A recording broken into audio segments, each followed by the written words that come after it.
अस्सलाम वालेकुम students. CAF 9 audit and assurance chapter 1 to chapter 12 हम कवर कर चुके।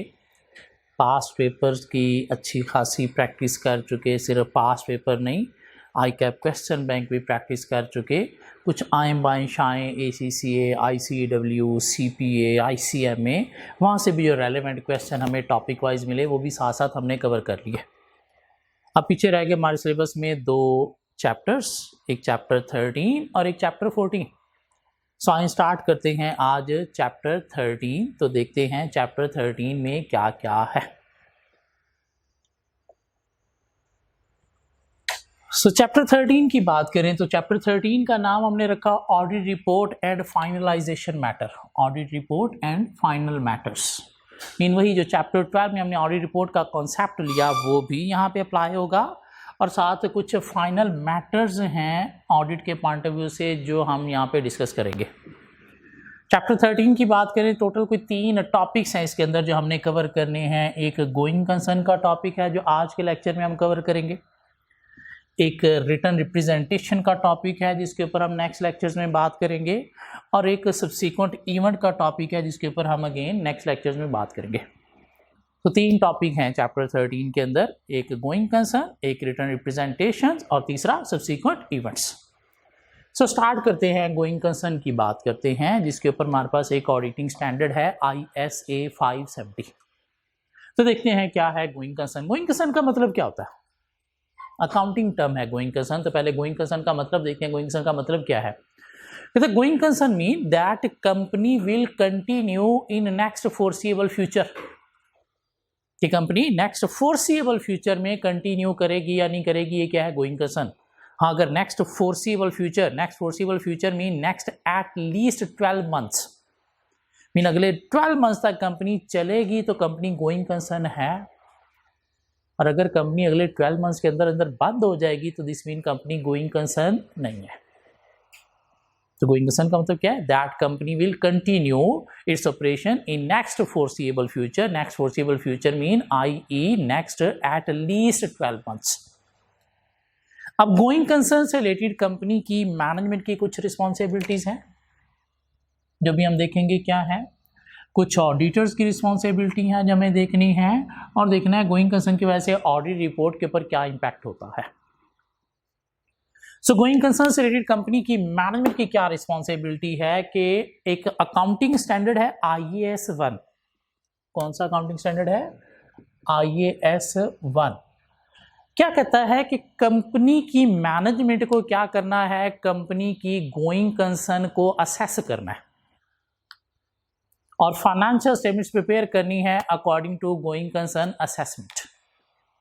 सो मैनेजमेंट को क्या करना है? मैनेजमेंट को नंबर 1 क्या करना है? Assessment of company's ability to continue as going concern. Mean company की मैनेजमेंट को क्या करना है? कंपनी की गोइंग कंसर्न एबिलिटी को असेस करना है। मीन देखना है कि कंपनी नेक्स्ट 12 मंथ्स चलेगी या नहीं चलेगी, और उसके अकॉर्डिंगली क्या करना है? फाइनेंशियल स्टेटमेंट्स प्रिपेयर करनी है। मीन फाइनेंशियल स्टेटमेंट्स प्रिपेयर करनी है on going concern basis if company is going concern. तो पर IAS 1 क्या करना है? Prepare financial statements, prepare financial statements on going concern if company is going concern. Mean अगर कंपनी गोइंग कंसर्न है, mean next 12 months चल जाएगी, तो फाइनेंशियल स्टेटमेंट्स प्रिपेयर करनी है on going concern basis. On going concern basis का मतलब क्या है? नॉर्मल प्रिपेयर करनी है। IAS 1 कहता है कि अगर कंपनी गोइंग कंसर्न नहीं है तो फाइनेंशियल स्टेटमेंट्स अल्टरनेट बेसिस पे प्रिपेयर करनी है। अल्टरनेट बेसिस का मतलब क्या है? ब्रेकअप बेसिस पे प्रिपेयर करनी है। तो क्या करना है? Prepare financial statements on alternate basis if company is not going concern mean अगर कंपनी जो है वो गोइंग कंसर्न नहीं है तो फिर फाइनेंशियल स्टेटमेंट्स अल्टरनेट बेसिस पे प्रिपेयर करनी है। वो अल्टरनेट बेसिस का नाम क्या है? अल्टरनेट बेसिस को रियलाइजेशन बेसिस का नाम भी दिया जाता है। अल्टरनेट बेसिस को लिक्विडेशन बेसिस का नाम भी दिया जाता है।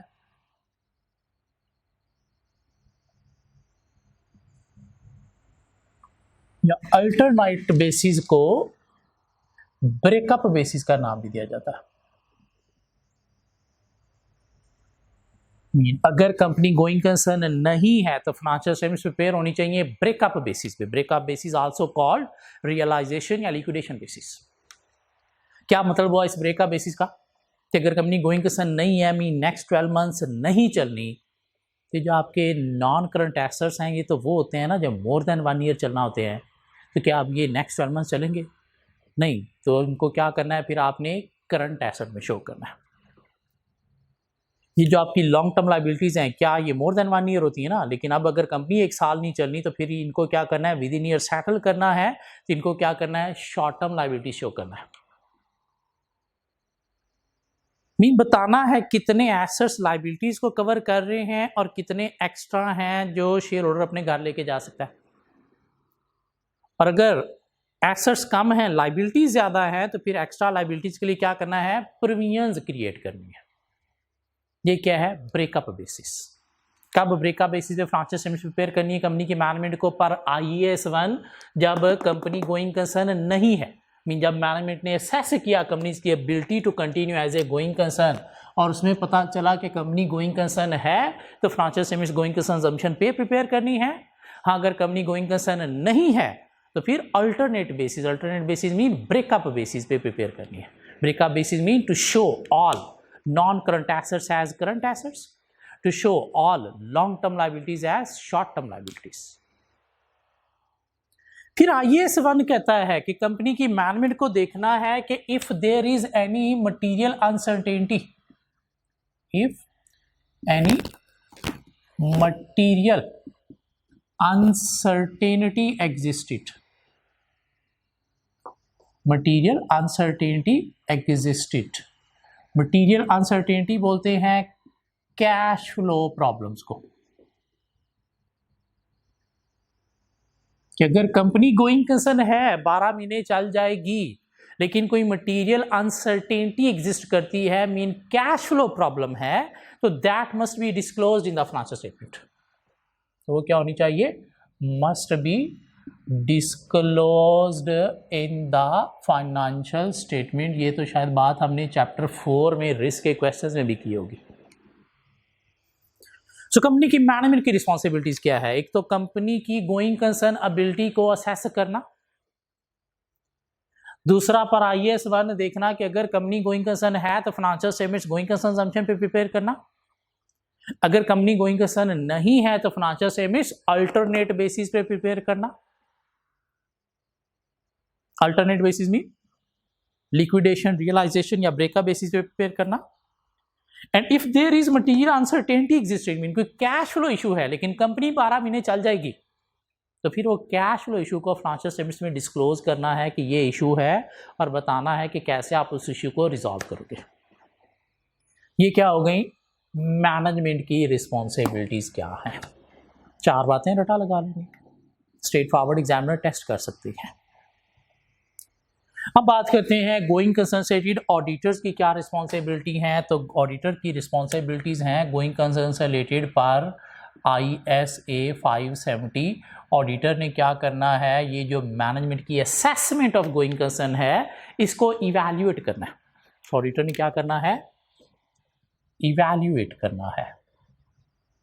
क्या? Management assessment of going concern assumption, कि मैनेजमेंट अगर कह रही है अपनी असेसमेंट से कंपनी गोइंग कंसर्न है तो ऑडिटर ने इवैल्यूएट करके देखना है कि वाकई इनकी असेसमेंट के अकॉर्डिंगली कंपनी गोइंग कंसर्न है। मैनेजमेंट कह रही है कि नहीं गोइंग कंसर्न नहीं है, तो ऑडिटर ने फिर उसे भी इवैल्यूएट करना है कि वाकई कंपनी गोइंग कंसर्न नहीं है। नहीं, अगर मैनेजमेंट कहती है कि नहीं कंपनी चल जाएगी 12 महीने लेकिन कैश फ्लो इशू है, मटेरियल अनसर्टेनिटी है, जिसका सिर्फ डिस्क्लोजर चाहिए, तो आपने देखना है क्या वाकई ही कैश फ्लो इशू है, कहीं ब्रेकअप बेसिस पे फाइनेंशियल स्टेटमेंट्स तो नहीं चाहिए। इन हो सकता है कंपनी गोइंग कंसर्न ना हो, मैनेजमेंट कहे कि नहीं जी ये वाला इशू है, इसलिए ऑडिटर ने क्या करना है, इवैल्यूएट करना है क्या, management assessment of going concern.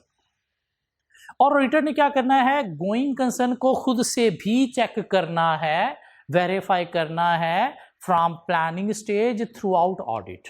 कैसे, ऑडिट प्रोसीजर्स के थ्रू, कि कहीं कोई ऐसे इंडिकेशन तो नहीं है, कहीं कोई ऐसे सर्कमस्टांसिस तो नहीं है जो कंपनी की गोइंग कंसर्न एबिलिटी को अफेक्टेड शो कर रहे हैं। और अगर ऑडिटर को गोइंग कंसर्न से कोई डाउट्स है, ऑडिटर को गोइंग कंसर्न से कोई डाउट्स हैं, तो फिर ऑडिटर को क्या करना है, कुछ प्रोसीजर्स भी परफॉर्म करने हैं। क्या प्रोसीजर्स परफॉर्म करने हैं उसकी बात कर लेते हैं। फॉर ISA 570 ऑडिटर को प्रोसीजर्स क्या परफॉर्म करने हैं, तो उसकी बात करते हैं कि अगर ऑडिटर को डाउट्स हैं regarding a company going concern, तो ऑडिटर को कुछ प्रोसीजर्स परफॉर्म करने हैं। क्या प्रोसीजर परफॉर्म करने हैं कि अगर गोइंग कंसर्न का इशू है तो हमने देखना है वाकई ही कंपनी गोइंग कंसर्न है या नहीं है। तो हमने क्या करना है, मैनेजमेंट को कहना है कि भाई अपनी कैश एंड प्रॉफिट प्रोजेक्शन हमें बना के दो नेक्स्ट 12 मंथ्स की।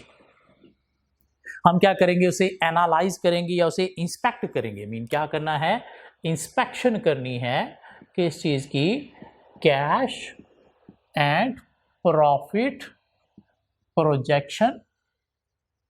कैश एंड प्रॉफिट प्रोजेक्शन एक दूसरा नाम दिया जाता है किसको, कैश फ्लो फोरकास्ट को। कैश फ्लो फोरकास्ट भी इसे कहा जा सकता है। कौन सी, फॉर नेक्स्ट 12 मंथ्स, मीन अगले 12 मंथ्स की हमें क्या करो, अपनी cash and profit projection mean cash flow forecast बना के दो, जिसे हम इंस्पेक्ट करेंगे, देखेंगे कि any chance of recovery in future है या नहीं है। तो मैनेजमेंट आपको बना के दे देगी, देखिए जी फलां जगह पे हमने आज इन्वेस्टमेंट की है तो वहाँ से हमें फ्यूचर में ये कैश या प्रॉफिट मिलेगा। आज हमने ये प्रोजेक्ट स्टार्ट किया है तो फ्यूचर में हमें यहाँ से कैश या प्रॉफिट मिलेगा, या ये हमारी कस्टमर के साथ डील होगी है तो फ्यूचर में हमें यहाँ से कैश या प्रॉफिट मिलेगा। तो हम उसे इंस्पेक्ट करेंगे, देखेंगे कि क्या वाकई ही कोई चांस ऑफ रिकवरी है या नहीं है। लेकिन सिर्फ यहाँ तक गोइंग कंसर्न का पता नहीं चलेगा, हमें साथ कुछ चीज़ें और भी चेक करना पड़ेंगी। क्या चीज़ें चेक करना पड़ेंगी, हमें जो है वो रिव्यू करना पड़ेगा, क्या, latest management accounts, latest management accounts in post year end period या post balance sheet period. Balance sheet क्या है, ईयर एंड जिसका हम ऑडिट कर रहे हैं, सपोज है 31 दिसंबर 2020, तो ये जो टाइम पीरियड है हमारा ऑडिट रिपोर्ट देने तक का जो टाइम पीरियड है, क्यों हमने ईयर एंड के कोई 90 डेज बाद रिपोर्ट देना होती है, तो ये जो टाइम पीरियड है ये क्या है, पोस्ट बैलेंस शीट पीरियड। तो इधर के जो मैनेजमेंट अकाउंट्स हैं, मैनेजमेंट अकाउंट्स का मतलब क्या, कंपनी के बजट्स, जो बजट्स किसके बने हैं, अल्टीमेटली नेक्स्ट 2021 ईयर के बने हैं, तो उनको भी हम रिव्यू करेंगे। क्यों, देखेंगे कि उनसे कोई चांस ऑफ रिकवरी नजर आ रहा है या नहीं आ रहा। क्यों, बजट क्या है, कंपनी की प्लानिंग, और एक्चुअल रिजल्ट्स इसके अकॉर्डिंगली होते हैं। तो हमने देखना है क्या ये बजट प्लानिंग से कोई चांस ऑफ रिकवरी नजर आ रहा है या नहीं आ रहा। इन बजट्स अकाउंट्स को, मैनेजमेंट अकाउंट्स को इंटरम अकाउंट्स का नाम भी दिया जाता है। मतलब क्या है इनका, बजट्स।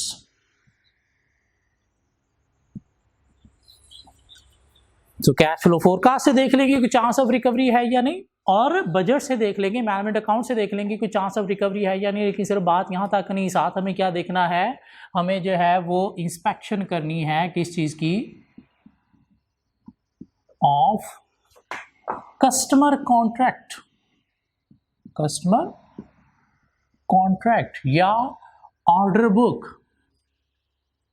कौन सी, in post balance sheet period. Mean इस पोस्ट बैलेंस शीट पीरियड में देखेंगे कि कंपनी को कस्टमर की तरफ से कोई बड़े बड़े कॉन्ट्रैक्ट रिसीव हो रहे हैं, कोई बड़े बड़े ऑर्डर रिसीव हो रहे हैं ऑर्डर बुक से, वो देखेंगे तो इस मीन फिर तो कोई चांस ऑफ रिकवरी है। लेकिन अगर ईयर एंड के बाद जो हमारे पास 90 डेज 3 मंथ्स का पीरियड है, उधर अगर कोई बड़े कॉन्ट्रैक्ट हो ही नहीं रहे, कोई ऑर्डर मिल ही नहीं रहे, तो दिस मीन फिर रिकवरी का चांस नहीं है, मीन कंपनी गोइंग कंसर्न नहीं है। इसके अलावा हमने क्या करना है, इसके अलावा हमने क्या करना है, इंस्पेक्शन करनी है या रिव्यू करना है किस चीज का, लेटेस्ट बोर्ड मिनट्स का भी। किस लिए, to ensure how management considering the event, के कंपनी की मैनेजमेंट गोइंग कंसर्न को कैसे कंसीडर कर रही है या असेस कर रही है, कि उनकी डिस्कशन से भी हमें पता चलेगा कि इधर गोइंग कंसर्न इशू कंपनी के अंदर है या फिर नहीं है। क्यों हो सकता है कंपनी बहुत डूबी पड़ी है, मैनेजमेंट अपनी मीटिंग में लड़ रहे हैं, एक दूसरे को ब्लेम कर रहे हैं, तेरी वजह से हुआ है, तेरी वजह से हुआ है, तो वहां से हमें पता चलेगा कि कितनी कुछ सवेरिटी है इशू की। क्यों, जब सर्वाइवल कंपनी का डिफिकल्ट हुआ हो तो मैनेजमेंट इसके ऑनर पागल हुए होते हैं, एक दूसरे को ब्लेम कर रहे होते हैं। क्यों, पैसा डूबता नजर आ रहा होता है। इसलिए हमने जो लेटेस्ट बोर्ड मिनट्स हैं उनको भी रिव्यू करना है, कि वहां से भी हमें पता चलेगा how management considering the event, कि कैसे कंसीडर कर रही है, आइदर गोइंग कंसर्न इशू है या फिर नहीं है। इसके अलावा हमें क्या करना है कि जब गोइंग कंसर्न का इशू होता है, कैश फ्लो का इशू होता है, तो कंपनी अपने सप्लायर को भी ऑन टाइम पे नहीं कर रही होती, और उससे क्या होता है, सप्लायर सपोर्ट बंद कर देता है, और सप्लायर सपोर्ट जब बंद कर देता है तो उससे कंपनी के हालात और ज़्यादा डिफिकल्ट हो जाते हैं।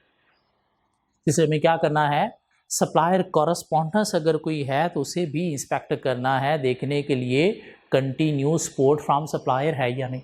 क्या ख्याल है, क्योंकि सप्लायर ने सपोर्ट बंद कर दी, भाई अब आपको कैश पे माल मिलेगा, और कैश तो आपके पास है ही नहीं। तो जब सप्लायर से कुछ नहीं आएगा तो कस्टमर को देने के लिए कुछ नहीं होगा, तो उसे हालात और बिगड़ जाते हैं। तो इसलिए हमें क्या करना है, रिव्यू करना है, क्या, कॉरस्पॉन्डेंस विथ सप्लायर, इसमें सप्लायर स्टेटमेंट होगी, कोई सप्लायर कॉन्ट्रैक्ट होंगे, क्या, to ensure support from supplier, कि सप्लायर की तरफ से सपोर्ट है या नहीं है, कि अगर उसने सपोर्ट बंद कर दिया तो फिर कंपनी भी बंद होने के करीब है। हाँ, अगर कोई कैश फ्लो गोइंग से इशू है और कंपनी की मैनेजमेंट कहती है जी हमारी बैंक से डील हो गई है, हमें वहां से लोन मिल जाएगा और ये इशू रिजॉल्व हो जाएगा, तो हमें क्या करना है, बैंक से कंफर्मेशन भी करनी है कि इधर कितने चांसेस हैं इस लोन के। कंपनी कहती है जी बैंक के साथ हमारी ओवरड्राफ्ट की डील हो गई है, हमें वहाँ से ओवरड्राफ्ट फैसिलिटी मिल जाएगी, हमारा कैश फ्लो इशू रिजॉल्व हो जाएगा, तो इसकी भी बैंक से कंफर्मेशन करेंगे, भाई कितने चांसेस हैं ओवरड्राफ्ट के, कितनी के अमाउंट का ओवरड्राफ्ट आप देने जा रहे हो।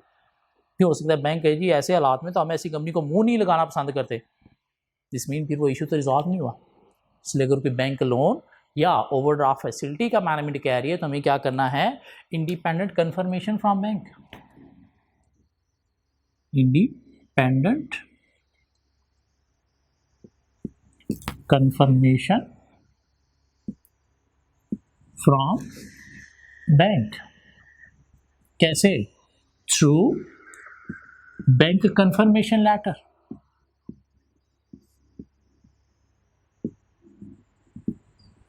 जो डायरेक्टली हमें मिलेगा, किस लिए, to ensure any chance of loan या overdraft facility from the bank. क्या ख्याल है, ठीक है। कुछ प्रोसीजर्स हैं जो हमें परफॉर्म करने, अगर हमें डाउट है कंपनी की ability to continue as a going concern, लेकिन मैनेजमेंट उसे गोइंग कंसर्न कह रही है, तो क्या करना है, हमने cash flow forecast, cash and profit projection for next 12 months जो है वो इंस्पेक्ट करनी है कि चांस ऑफ रिकवरी है या नहीं। Latest management accounts, interim accounts, budget को हमने रिव्यू करना है, कोई चांस ऑफ रिकवरी प्लानिंग में है या नहीं। Latest customer contract, order book in the post balance sheet period को देखना है कि कोई बड़े ऑर्डर रिसीव होने से रिकवरी का चांस है या नहीं। बोर्ड मिनट्स को रिव्यू करना है, how management considering the event. Correspondence with supplier जो है वो हमने इंस्पेक्ट करनी है, देखने के लिए सपोर्ट फ्रॉम सप्लायर है या नहीं। और इंडिपेंडेंट कंफर्मेशन फ्रॉम बैंक लेनी है through bank confirmation letter, any chance of loan या ओवरड्राफ्ट फैसिलिटी को वेरीफाई करने के लिए। कहता है कि अगर आप किसी ग्रुप कंपनी का ऑडिट कर रहे हो, ग्रुप कंपनी का ऑडिट कर रहे हो और उसमें सब्सिडरी में कैश फ्लो इश्यूज हैं, तो आपको जो पेरेंट कंपनी है उससे एक लेटर लेना होता है कि आप हमें ये सर्टिफिकेशन दे दें कि आप अपनी सब्सिडियरी को फ्यूचर में सपोर्ट करोगे। हाँ, अगर वो letter of support parent company हमें दे दे तो this mean subsidiary going concern है। अगर पेरेंट कंपनी की तरफ से कोई सपोर्ट लेटर नहीं है, this mean subsidiary going concern नहीं है। जिससे हमने क्या करना है, ऑब्टेन करना है क्या, letter of support, letter of support, जिसको कंफर्ट लेटर का नाम भी दिया जाता है।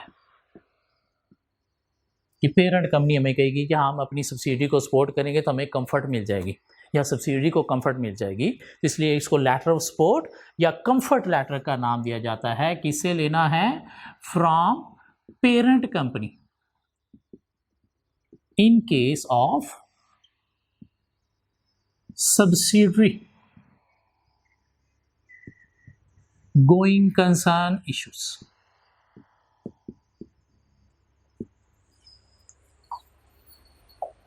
सो गोइंग कंसर्न से रिलेटेड कंपनी की मैनेजमेंट की क्या रिस्पॉन्सिबिलिटीज हैं, कंपनी की ability to continue as a going concern को असेस करना और फाइनेंशियल स्टेटमेंट्स प्रिपेयर करना। अगर कंपनी गोइंग कंसर्न है तो गोइंग कंसर्न बेसिस पे प्रिपेयर करना, अल्टरनेट बेसिस पे अगर कंपनी गोइंग कंसर्न नहीं है। हाँ, अगर कोई कैश फ्लो इशू है तो उसको डिस्क्लोज करना। ऑडिटर्स की क्या रिस्पॉन्सिबिलिटी है, जो मैनेजमेंट की असेसमेंट ऑफ गोइंग कंसर्न है उसे इवैल्यूएट करना, और अगर कोई सस्पिशन है तो फिर प्रोसीजर्स परफॉर्म करना। क्या, cash and profit projection for next 12 months को इंस्पेक्ट करना, इंटरम अकाउंट्स या मैनेजमेंट अकाउंट्स को रिव्यू करना, चांस ऑफ रिकवरी देखने के लिए कौन से जो ईयर एंड के बाद बनाए गए हैं नेक्स्ट ईयर से रिलेटेड, लेटेस्ट मैनेजमेंट अकाउंट्स के साथ customer contract order book in the post balance sheet period को देखना है, लेटेस्ट बोर्ड मिनट्स को देखना है, कॉरेस्पॉन्डेंस विद द सप्लायर देखनी है कि उस तरह से सपोर्ट है या नहीं, बैंक से कंफर्मेशन लेनी है, और अगर ग्रुप ऑडिट कर रहे हैं और सब्सिडियरी में कैश फ्लो इशू है तो फिर हमने लेटर ऑफ सपोर्ट या comfort letter from parent company भी ऑब्टेन करना है। अब इनके ऊपर क्वेश्चन सिनेरियो बेस्ड भी टेस्ट हो सकता है। भाई कंपनी में गोइंग कंसर्न इशू चल रहे हैं तो आप बताएं क्या प्रोसीजर परफॉर्म करोगे, कैसे वेरीफाई करोगे, तो ये प्रोसीजर रटा लगा देने। हाँ, अगर ग्रुप कंपनी है तो ये प्रोसीजर आएगा, ग्रुप कंपनी नहीं है तो ये प्रोसीजर नहीं आएगा। समटाइम एग्जामिनर कहते हैं कि नहीं प्रोसीजर नहीं, आप क्या लिखें, एविडेंस लिखें। क्या लिखें, एविडेंस लिखें कि गोइंग कंसर्न से रिलेटेड आप क्या एविडेंस ऑब्टेन करेंगे। तो प्रोसीजर क्या होता है, ऑडिटर का एक्शन किसी चीज को वेरीफाई करने के लिए, मीन एविडेंस लेने के लिए। लाइक हमने किसी डॉक्यूमेंट को इंस्पेक्ट किया, हमने कोई जाके ऑब्जर्वेशन की, हमने बैंक से कंफर्मेशन की, हमने रिव्यू किया कुछ डॉक्यूमेंट्स को, तो ये क्या है, हमारे एक्शन मीन प्रोसीजर्स। इसके बाद जो हमारे पास चीज आती है हमारे वर्किंग पेपर में, उसे नाम दिया जाता है एविडेंस का। प्रोसीजर्स क्या है, ऑडिटर के एक्शन, इंस्पेक्शन है, ऑब्जर्वेशन है, कंफर्मेशन है या रिव्यू है। उसके बाद जो हमारे पास वर्किंग पेपर में चीज आती है वो क्या है, एविडेंस। और वर्किंग पेपर में क्या होते हैं, पेजेस होते हैं, कॉपीज होती हैं, नोट्स होते हैं। तो इसलिए जब हमने एविडेंस लिखने हैं तो हमने लिखने हैं डॉक्यूमेंट्स के नाम, कौन से जो वर्किंग पेपर में हमारे पास हैं। लेकिन जब प्रोसीजर लिखना है तो फिर अपना एक्शन लिखना है, और प्रोसीजर लिखते वक्त वर्डिंग यूज करनी है प्रोसीजर वाली, इंस्पेक्शन, रिव्यू, कंफर्मेशन, ऑब्टेन, ये क्या है, प्रोसीजर्स है। हाँ, अगर एग्जामिनर कहें कि नहीं गोइंग कंसर्न के एविडेंस लिखने हैं तो फिर आपने प्रोसीजर नहीं, सिर्फ डॉक्यूमेंट्स का नाम लिखना है, और एविडेंस क्या होगा, cash and profit projection for next 12 months. अब इंस्पेक्शन का वर्ड नहीं साथ लगाना। Latest management accounts in post balance sheet period to see any chance of recovery, अब रिव्यू का वर्ड साथ नहीं लगाना। Customer contract order book in post balance sheet period to see any chance of recovery, अब इसके साथ inspection review का word नहीं लगाना। Latest board minutes to ensure how management considering the event, अब इसके साथ रिव्यू का वर्ड नहीं लगाना, डॉक्यूमेंट का नाम सिर्फ। इसके अलावा क्या होगा, correspondence with supplier to ensure support from supplier, अब इसके साथ रिव्यू का वर्ड नहीं लगाना, मीन एक्शन नहीं बताना, सिर्फ डॉक्यूमेंट का नाम और क्यों ये बताना है। Bank confirmation letter, to ensure any support from bank through loan और ओवरड्राफ्ट। इंडिपेंडेंट कंफर्मेशन आप प्रोसीजर नहीं वर्ड यूज करेंगे। और फिर नीचे क्या होगा, लेटर ऑफ सपोर्ट या comfort letter from parent company in case of subsidiary going concern issues. बहुत इंपॉर्टेंट है ये डिस्टिंक्शन प्रोसीजर और एविडेंस। प्रोसीजर पूछा जाए तो पूरा सेंटेंस मीन एक्शन, हम क्या काम करेंगे, किस डॉक्यूमेंट को इंस्पेक्ट करेंगे, रिव्यू करेंगे, वो 7 वर्ड लिखना है।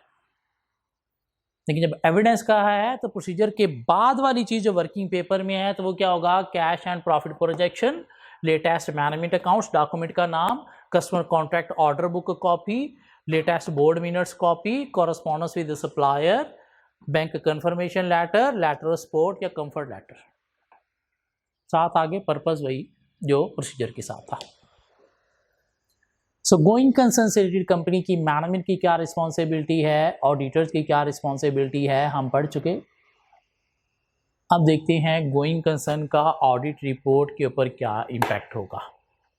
गोइंग कंसर्न का ऑडिट रिपोर्ट के ऊपर क्या इम्पैक्ट होगा, इसके ऊपर सिनेरियो भी अपीयर हो सकता है कि क्या इशू है तो रिपोर्ट कौन सी होगी, और इसके ऊपर स्ट्रेट फॉरवर्ड पूछा जा सकता है। क्या ख्याल है? तो ऑडिट रिपोर्ट पे इम्पैक्ट पढ़ने जा रहे हैं हम। गोइंग कंसर्न का क्या होगा, एक यहाँ पे चार्ट मैं बनाने जा रहा हूँ, इसके प्लीज़ थोड़ा सा फोकस करना है। इसमें 3 कॉलम मैं बना रहा हूँ इस चार्ट में। कॉलम 1 है हमारे पास, कॉलम 2 है हमारे पास, और कॉलम 3 है। ठीक हो गया? सो ये मैं कॉलम की हेडिंग देने जा रहा हूँ कॉन्सेप्ट के लिए। पहले हम बात करते हैं पहले कॉलम में कि फाइनेंशियल स्टेटमेंट्स क्या हैं। नहीं, पहले हम जो है वो डिस्कस करेंगे क्या इशू क्या है या मैटर क्या है या कंपनी क्या है। दूसरे में हम बात करेंगे फाइनेंशियल स्टेटमेंट्स क्या प्रिपेयर हुई हैं, और तीसरे कॉलम में हम बात करेंगे ऑडिट रिपोर्ट के ऊपर। ठीक हो गया? इशू मैटर की बात भी ख़त्म करके यहाँ पे हम लिख देते हैं क्या, कंपनी, कि कंपनी की सिचुएशन क्या है, कंपनी की सिचुएशन क्या है। सो कहता है जी company is going concern, company going concern है। Financial statements prepared on going concern. तो मुझे ज़रा बता देंगे ऑडिट रिपोर्ट कौन सी दोगे? कंपनी गोइंग कंसर्न है तो financial statement going concern assumption पे प्रिपेयर होनी चाहिए, तो गोइंग कंसर्न assumption पे ही प्रिपेयर्ड है, तो ऑडिट रिपोर्ट कौन सी होगी? Standard worded unmodified report. क्या ख्याल है? मीन सब कुछ ओके है, गुड है। Financial statements give and fair and are prepared according to accounting standard.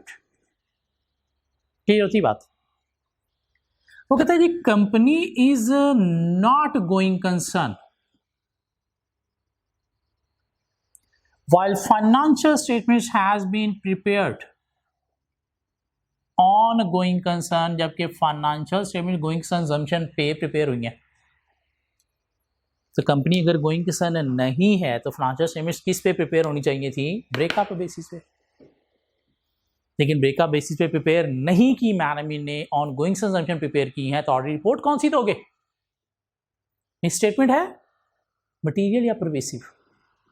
Pervasive. क्यों? सारे के सारे नॉन करंट एसेट्स जो है वो करंट शो करने थे, सारी की सारी long term liabilities short term show करनी थी, तो एक आध अकाउंट बैलेंस नहीं, whole financial statement distorted view दे रही हैं, इसलिए क्या करेंगे? Adverse opinion.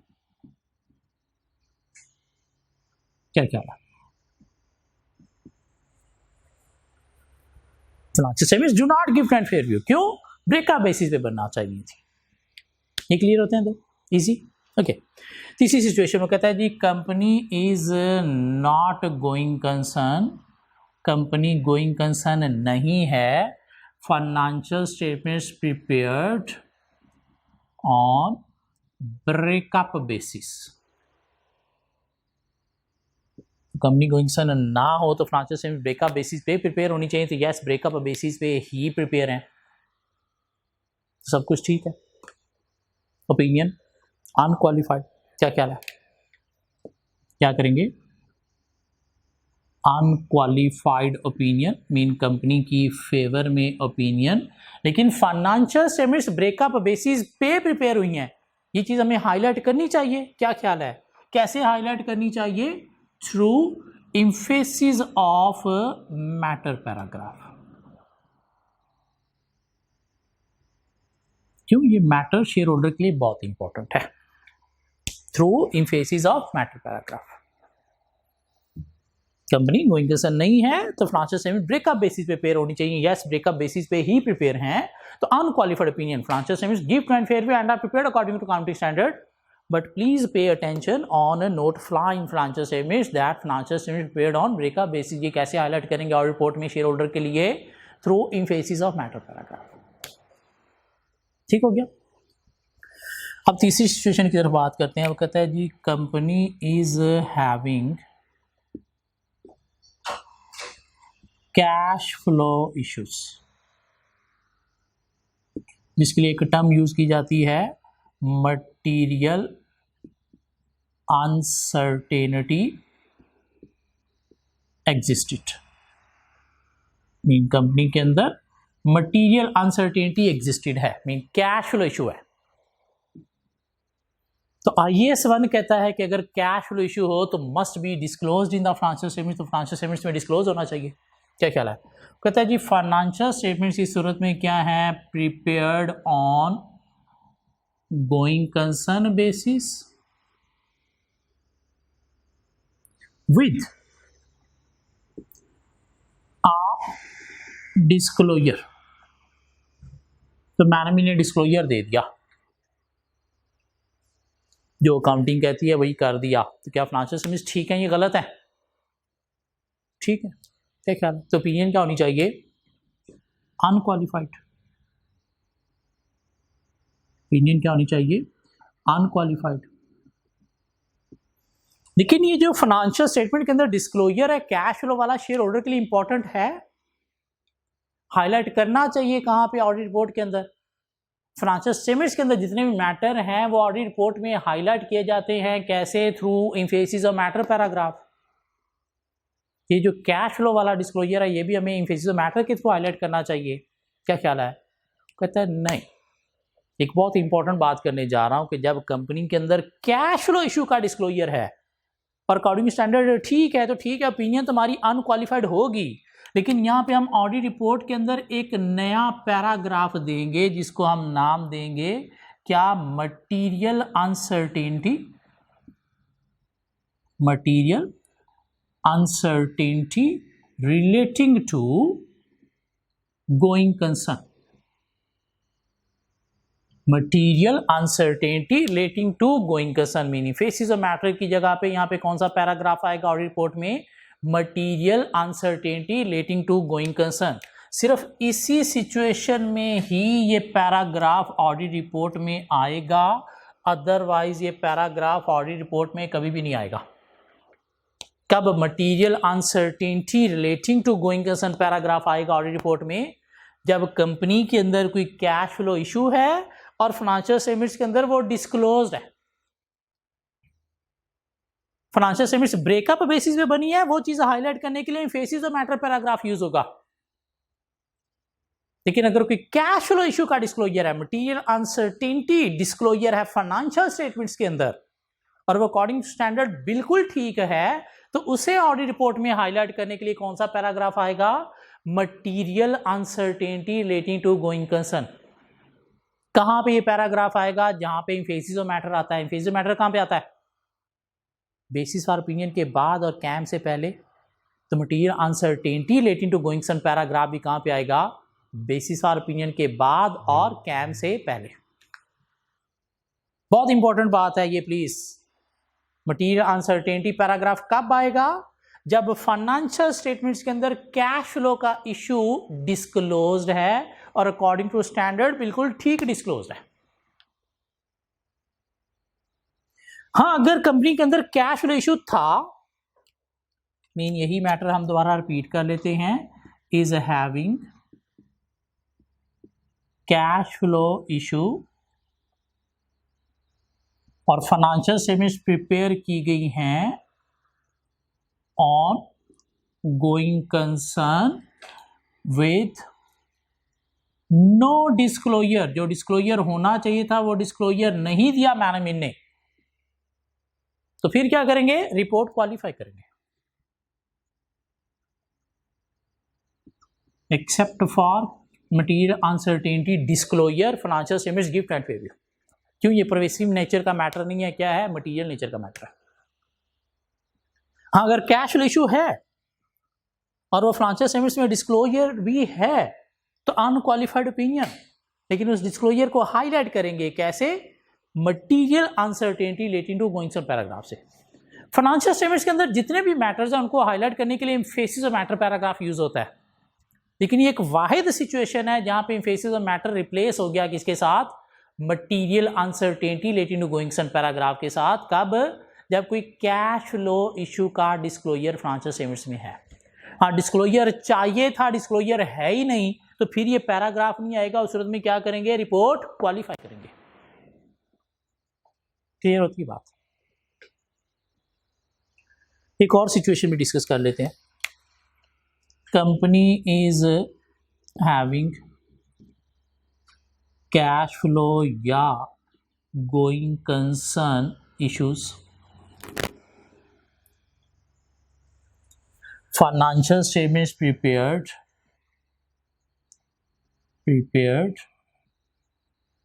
on going concern, but auditor have no evidence। एक कंपनी के अंदर कैश फ्लो या गोइंग कंसर्न का कोई मसला है, ऑडिटर को शक है, लेकिन ऑडिटर के पास एविडेंस नहीं है और फाइनेंशियल स्टेटमेंट गोइंग कंसर्न पे बनी हुई है। कौन सी एविडेंस नहीं है, ये जो एविडेंस ऑडिटर को प्रोसीजर परफॉर्म करके लेने थे ये एविडेंस नहीं है। ये क्या बन गया, स्कोप लिमिटेशन। तो सूरत में ऑडिट रिपोर्ट कौन सी होगी, आइदर क्वालिफाइड अगर कोई मैटर मटीरियल है, क्या ख्याल है, या फिर डिस्क्लेमर अगर मैटर परवेसिव है, मीन गोइंग कंसर्न का मैटर है तो फिर परवेसिव है। ब्रेकअप बेसिस पे बननी चाहिए थी, लेकिन नहीं बनी हुई तो हमारे पास एविडेंस भी नहीं है। कैश फ्लो इशू था, एक डिस्क्लोजर होना चाहिए था, लेकिन हम वेरीफाई नहीं कर सके, एविडेंस ही नहीं मिले, तो ये क्या है, मटीरियल नेचर का मसला है। तो इस सूरत में क्या होगा, क्वालिफाइड। सो ये प्लीज रटा सिर्फ नहीं लगाना, इसको थोड़ा सा कॉन्सेप्चुअली कवर करना हमने। ये कंपनी गोइंग कंसर्न है, फाइनेंशियल स्टेटमेंट्स भी गोइंग कंसर्न असम्पशन पे प्रिपेयर हैं, तो ऑडिट रिपोर्ट क्या होनी चाहिए, standard worded unmodified. Company going concern नहीं है, जबकि financial statement going concern assumption पे प्रिपेयर हुई हैं, तो गलत हैं, सारी की सारी पूरी की पूरी गलत हैं, तो सूरत में adverse report. Company going concern नहीं है और फाइनेंशियल स्टेटमेंट ब्रेकअप बेसिस पे बनी है, तो फाइनेंशियल स्टेटमेंट ठीक बनी हुई है, क्या ख्याल है। तो unqualified opinion, financial statements give true and fair view and are prepared according to accounting standards, लेकिन ब्रेकअप बेसिस पे बनी है। ये शेयर होल्डर के लिए इंपॉर्टेंट है। क्यों, हो सकता है सिर्फ ऑडिट रिपोर्ट को पढ़ के डिसीजन ले रहा है, फाइनेंशियल स्टेटमेंट्स देखी नहीं उसने, तो फिर हमने बताना है कि भाई फाइनेंशियल स्टेटमेंट ब्रेकअप बेसिस पे बनी है, तो कैसे बताएंगे उसको, एम्फेसिस ऑफ मैटर पैराग्राफ के थ्रू हाईलाइट करके। यहाँ तक बातें ईजी थी। चौथी हमने क्या बात की, कंपनी के अंदर कैश फ्लो इशू है या फिर मटीरियल अनसर्टेनिटी जो है वो एग्जिस्ट करती है। तो IAS 1 कहता है अगर कोई कैश फ्लो इशू हो या मटीरियल अनसर्टेनिटी एग्जिस्ट करती है तो उसे फाइनेंशियल स्टेटमेंट्स में डिस्क्लोज करना है। फाइनेंशियल स्टेटमेंट गोइंग कंजम्पशन पे बनेंगी, लेकिन डिस्क्लोजर देना है भाई ये इशू है और हम ऐसे रिजॉल्व कर लेंगे और कंपनी चलेगी आगे। अगर डिस्क्लोजर मैनेजमेंट ने दे दिया है तो हमने क्या करना है, unqualified opinion, financial statements give true and fair view and are prepared according to accounting standard. लेकिन वो कैश फ्लो इशू वाला डिस्क्लोजर को हाईलाइट करना है, तो यहाँ पे एम्फेसिस ऑफ मैटर नहीं, यहाँ पे एक नया पैराग्राफ ऑडिट रिपोर्ट में आएगा किस नाम से, material uncertainty relating to going concern के नाम से। कैसे इसमें हाईलाइट करना है, जैसे एम्फेसिस ऑफ मैटर में हाईलाइट करते हैं वही बातें करनी। हाँ, अगर कैश फ्लो इशू है, financial statements going concern assumption पे बनी है, डिस्क्लोजर नहीं दिया गया, तो ये क्या है, मिसस्टेटमेंट है, तो सूरत में क्वालिफाइड रिपोर्ट। हाँ, अगर कोई cash flow going concern issue है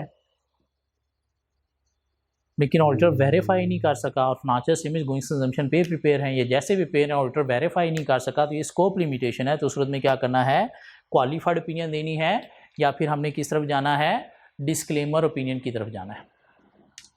क्लियर होती है बातें, क्या ख्याल है। सो गोइंग कंसर्न से रिलेटेड कंपनी की मैनेजमेंट की क्या रिस्पॉन्सिबिलिटी है, एक छोटा सा रटा लगाना है। गोइंग कंसर्न से रिलेटेड ऑडिटर्स की क्या रिस्पॉन्सिबिलिटीज हैं, प्रोसीजर ये रटा लगाना है। गोइंग कंसर्न का ऑडिट रिपोर्ट के ऊपर क्या इम्पैक्ट है, चाहे समझ के कर लो चाहे रटा लगा लो, लेकिन थोड़ा कॉन्सेप्ट भी होना ज़रूरी है। ये पैराग्राफ कब आएगा ऑडिट रिपोर्ट में, जब फाइनेंशियल स्टेटमेंट्स ठीक है। जैसे इम्फेसिस मैटर कब आता है, जब फाइनेंशियल स्टेटमेंट्स ठीक है। क्या ख्याल है कब आएगा ये पैराग्राफ, ब्रेकअप बेसिस की सूरत में नहीं। मटीरियल अनसर्टेनिटी पैराग्राफ आएगा जब मटीरियल अनसर्टेनिटी का डिस्क्लोजर इन फाइनेंशियल स्टेटमेंट है। क्या ख्याल है, आए आप देखते हैं इस चैप्टर में एग्जामिनर ने पास में क्या क्या कब कब टेस्ट किया।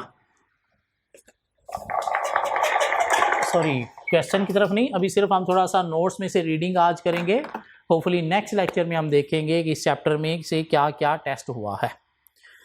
सो chapter 13 audit report and final matter, going concern को डिफाइन कर दिया। इसका मतलब क्या है, risk assessment procedure and related activities इससे रिलेटेड हमने परफॉर्म करनी है। नीचे एक छोटा सा हमें टॉपिक मिला, example of such events or conditions, कि क्या इंडिकेटर्स हैं गोइंग कंसर्न के, इनको हम गोइंग कंसर्न इंडिकेटर्स का नाम भी दे सकते हैं। मीन ड्यूरिंग ऑडिट आपको कैसे पता चलेगा कि कंपनी की गोइंग कंसर्न अफेक्टेड है, तो कुछ इंडिकेटर्स हैं। 3 तरह के इंडिकेटर्स हैं, कुछ फाइनेंशियल इंडिकेटर्स हैं, कुछ ऑपरेटिंग इंडिकेटर्स हैं और कुछ अदर इंडिकेटर्स हैं, जिनसे पता चलेगा कि कंपनी की गोइंग कंसर्न अफेक्टेड है। एग्जामिनर इसके ऊपर भी सिनेरियो बना के पूछ सकते हैं कि आप गोइंग कंसर्न इंडिकेटर सिनेरियो के अंदर से आइडेंटिफाई करें। मीन वो बातें, वो सर्कमस्टांसेस जिससे कंपनी की हालत पतली नज़र आ रही है, वो क्या है, going concern indicators. Financial indicators क्या हो सकते हैं, net liabilities or net current position mean increase हो गई हैं, तो अल्टीमेटली कैश फ्लो का इशू है। Fixed term borrowings approaching maturity without realistic prospect of renewal or repayment or excessive reliance on short term borrowing to finance long term assets. Mean आपके long term assets liabilities जो हैं वो near to maturity हैं, और आप जो interest वगैरह है वो भी उल्टा क्या कर रहे हो, ओवरड्राफ्ट से पे कर रहे हो। इसमें कैश का मसला है, गोइंग कंसर्न इंडिकेटर है। Indication of withdrawal of finance supported by creditors, creditor ने कह दिया भाई अब आपको कैश पे माल मिलेगा, इस मतलब को आप पैसे टाइम पे नहीं दे रहे थे, और अब अगर उसको देने के लिए पैसे नहीं होंगे तो मसला बढ़ जाएगा, तो गोइंग कंसर्न इंडिकेटर है ये भी। Negative operating cash flows historical और प्रोस्पेक्टिव, मीन पिछले कई सालों से कैश बैलेंस नेगेटिव में चल रहा है, जिसमें मसला है, कोई कैश का शॉर्टेज है। एडवर्स की फाइनेंशियल रेशियो एडवर्स मूवमेंट में जा रही है, तो अल्टीमेटली ये भी कंपनी को डुबोने की तरफ जा रही है, तो गोइंग कंसर्न इशू है। Substantial operating losses or deterioration in value of assets used to generate cash flow, mean assets cash flow generate नहीं कर रहे, मीन उनमें इम्पेयरमेंट चार्ज की जा रही है, उनकी इतनी वर्थ नहीं रही, तो ये this mean going concern indication है ये भी। Arrears or discontinuance of dividend, dividend आप पे नहीं कर रहे या बंद कर दिया, भाई इस दफ़ा डिविडेंड नहीं मिलेगा, शेयर होल्डर तो पागल हो जाएगा, इन्वेस्टमेंट अपनी निकाल लेगा, इन्वेस्टमेंट जब निकालेगा तो उसे भी क्या होगा, कंपनी डूब जाएगी। गोइंग कंसर्न इंडिकेटर है। क्यों डिविडेंड पे नहीं कर रहे, पैसा ही नहीं है पे करने के लिए। इनएबिलिटी टू पे क्रेडिटर्स ऑन ड्यू डेट्स, तो अल्टीमेटली वो क्या करेगा, ऑन कैश माल खरीदो पे आ जाएगा। Inability to comply with the terms of loan agreement, loan agreement की टर्म से आप कंप्लाई नहीं कर रहे, मीन पेमेंट्स ऑन टाइम नहीं कर रहे, इंटरेस्ट ऑन टाइम नहीं दे रहे। Change from credit to cash transaction with supplier, supplier नाराज हो गया, भाई अब आपको कैश पे माल मिलेगा, लेना है तो लो वरना भाग जाओ। And inability to obtain financing for essential new products developments or other essential investment, mean कोई प्रोडक्ट डेवलपमेंट में चल रही थी या बिजनेस का कोई प्लान था इन्वेस्टमेंट का, जहाँ से कोई कैश प्रॉफिट जनरेट होना था, लेकिन उसके लिए फंड नहीं मिला, बैंक ने कहा भाग जाओ, नहीं है भाई लोन। ठीक है, फाइनेंशियल इंडिकेटर्स कोई 3-4 हमें रटा भी लिखना आना चाहिए, या मेनली सिनेरियो के अंदर से हमें आइडेंटिफाई करने के लिए थोड़ा सा नॉलेज चाहिए। हाँ, कुछ ऑपरेशनल प्रॉब्लम भी हैं जिसे गोइंग कंसर्न की इंडिकेशन मिल सकती है हमें। ऑपरेशन प्रॉब्लम क्या है, management intentions to liquidate entity or to close operation, operation बंद कर रही है कंपनी, जिसमें शायद कंपनी डूबने जा रही है। लॉस ऑफ की management without replacement, mean Steve job आपकी कंपनी को छोड़ के चला गया, तो वैसा कोई बंदा मिलेगा नहीं, अल्टीमेटली कंपैटर की तरफ चला गया, तो सारा कस्टमर भी उधर चला जाएगा। क्या ख्याल है, इससे कंपनी डूब जाएगी। Loss of major market key customer franchise licence or principal supplier, mean lose हो गया आपका मेजर कस्टमर, या फ्रेंचाइज आपके पास थी, किसी कंपनी का नाम था, अब उन्होंने आपको फ्रेंचाइज बंद कर दी, क्यों? आप शायद अच्छा काम नहीं कर रहे थे। प्रिंसिपल सप्लायर आपका जो है वो मूव हो गया या नाराज़ हो गया, उसने आपको माल देना बंद कर दिया, छोड़ दिया, जिससे भी क्या होगा, गोइंग सन इशू क्रिएट हो जाएगा। लेबर डिफिकल्टीज, लेबर जो है वो आपको नहीं मिल रही, अच्छी क्वालिफाइड कंपिटेंट नहीं है, तो ultimately operational problem, going sun issue. Shortage of important supplies, कुछ सप्लाईज इंपॉर्टेंट थी, मटेरियल इंपॉर्टेंट था, अब आपको नहीं मिल रहा, शॉर्ट हो गया है, क्यों? शायद कोरोना वायरस की वजह से बाहर से आप इंपोर्ट करते थे, अब आपको नहीं मिल रहा, तो इससे भी क्या क्रिएट होगा, going concern issue. Emergency of highly successful competitor, market में चाइना से कोई सस्ता कंपैटर आ गया है जिसने आप वाली चीज़ें हाई क्वालिटी में लो प्राइस पे देना शुरू कर दी हैं, तो कस्टमर आपका सारा उधर मूव होगा, सेल प्रॉफिटेबिलिटी इफेक्ट होगी, तो उससे कंपनी का सर्वाइवल इफेक्ट होगा, तो ये भी क्या है, going concern issue. Mean operation के अंदर क्या मसले हैं, वो क्या थे, फाइनेंस इश्यूज। हाँ, कुछ अदर इश्यूज भी हो सकते हैं, नॉन कंप्लायंस विद कैपिटल और अदर स्टैट्यूटरी रिक्वायरमेंट, इनको लीगल रिक्वायरमेंट को आप मीट नहीं कर रहे तो बैन हो जाओगे, बैंकरप्ट हो जाओगे, going concern issue. Pending legal और regulatory proceeding against entity that में result in claim that entity is unlikely to be able to satisfy, कोई केसेस चल रहे हैं जिसमें आपको हैवी फाइन्स पेनल्टीज इंपोज होने के चांसेस हैं और उतने आपके पास पैसे नहीं हैं, और अगर इंपोज होगे तो आपके एसेट बिक जाएंगे, तो ये क्या है, going concern indicator. Changes in law regulation और government policy expected to adversely affect the entity, government जो है वो आपके टाइप के बिजनेस के ऊपर कोई हैवी रिस्ट्रिक्शन इंपोज करने जा रही है, और आपके पास अगर रिस्ट्रिक्शन को जो इम्पोज हुई है कंप्लाई करने के लिए फंड्स नहीं हैं, फैसिलिटीज़ नहीं हैं, रिसोर्सेज नहीं हैं, तो बिजनेस अफेक्ट होगा, गोइंग कंसर्न इशू। अनइंश्योर्ड और under insured disaster when they occur, आपने इंश्योरेंस वगैरह नहीं करवाई है और अगर फ्यूचर में कोई बड़ा डिजास्टर क्रिएट होता है, क्यों? आपकी कंपनी किसी ऐसी इंडस्ट्री में ऑपरेट कर रही है जहाँ पे डिजास्टर की नेचर हाई है, पॉसिबिलिटी हाई है, प्रोबेबिलिटी हाई है, तो इस सूरत में भी गोइंग कंसर्न इंडिकेटर है अगर आपने इंश्योरेंस नहीं करवाई तो कुछ हमें इंडिकेटर्स चार चार लिखने आने चाहिए, फाइनेंसिंग भी, ऑपरेशनल भी, और अदर्स क्या हो सकते हैं। हाँ, कॉन्सेप्ट लिया ताकि एक सिनेरियो से अगर गोइंग कंसर्न इंडिकेटर्स आइडेंटिफाई करने के लिए हमें कहा जाए तो इनको माइंड में रखते हम आइडेंटिफाई कर सकें। कंपनी की मैनेजमेंट की क्या रिस्पॉन्सिबिलिटी है, वही बातें जो हमने बोर्ड पे की। ऑडिटर की क्या रिस्पॉन्सिबिलिटी है, ऑडिटर को क्या करना है, डिस्कस करना है मैनेजमेंट के साथ कि उन्होंने गोइंग कंसर्न जो है वो उसे चेक किया है या नहीं किया, अगर किया है तो आपने पूछना है अच्छा बताओ फिर क्या आपने चीज़ें आइडेंटिफाई की हैं गोइंग कंसर्न से रिलेटेड। हाँ, अगर मैनेजमेंट ने गोइंग कंसर्न असेसमेंट नहीं की तो उन्हें कहना है भाई आप गोइंग कंसर्न को असेस करो, और हमें भी क्या करना है, इवेंट्स कंडीशन देखनी है जिससे कंपनी की गोइंग कंसर्न इफेक्टिव नज़र आ रही हो, और कुछ प्रोसीजर्स हमने परफॉर्म करने हैं। क्या प्रोसीजर्स हैं, वही जो हम ऑलरेडी बोर्ड पे डिस्कस कर चुके हैं। और नीचे ऑडिट रिपोर्ट पे इम्पैक्ट आ गया कि अगर गोइंग कंसर्न बेसिस जो है वो एप्रोप्रिएट नहीं है, use of going concern basis is not appropriate, तो फाइनेंशियल स्टेटमेंट्स देखना है कि आपने जो है वो किस बेसिस पे प्रिपेयर की हैं। अगर तो financial statement going concern assumption पे प्रिपेयर हुई हैं तो एडवर्स ओपिनियन दे देंगे, और अगर financial statements alternate mean breakup basis पे प्रिपेयर हुई हैं तो अनमॉडिफाइड ओपिनियन के साथ एम्फेसिस ऑफ मैटर पैराग्राफ के थ्रू हाईलाइट कर देंगे। हाँ, अगर कंपनी की गोइंग कंसर्न असम्पशन एप्रोप्रिएट है लेकिन material uncertainty mean cash flow issue है, तो आपने देखना है क्या वो adequately disclosed in the financial statement है, तो उस सूरत में अनमॉडिफाइड ओपिनियन, लेकिन साथ क्या इंक्लूड करेंगे, material uncertainty relating to going concern paragraph to highlight cash flow issue disclosure. हाँ, अगर डिस्क्लोजर नहीं है तो उस सूरत में आप क्या करोगे, रिपोर्ट क्वालिफाई करके बेसिस फॉर ओपिनियन पैराग्राफ में बताओगे भाई ये मसला था जो इन्होंने डिस्क्लोज नहीं किया। अब यहाँ पे मटीरियल अनसर्टेनिटी पैराग्राफ नहीं आएगा, कब आएगा, जब कैश फ्लो इशू का डिस्क्लोजर फाइनेंशियल स्टेटमेंट्स के अंदर है। मटीरियल अनसर्टेनिटी पैराग्राफ कहाँ पे आएगा, तो कहाँ पे आएगा, की ऑडिट मैटर से पहले आएगा और बेसिस फॉर ओपिनियन पैराग्राफ के बाद आएगा, जहाँ पे एम्फेसिस मैटर आता है, और उसमें आपने क्या बताना है, event condition indicating doubt on going concern ability, reference to the disclosure in the financial statement, और साथ इसमें भी बताना है जैसे एम्फेसिस मैटर में बताते हैं कि सेटेड हमारी ओपिनियन मॉडिफाई नहीं है, फेवर नहीं है।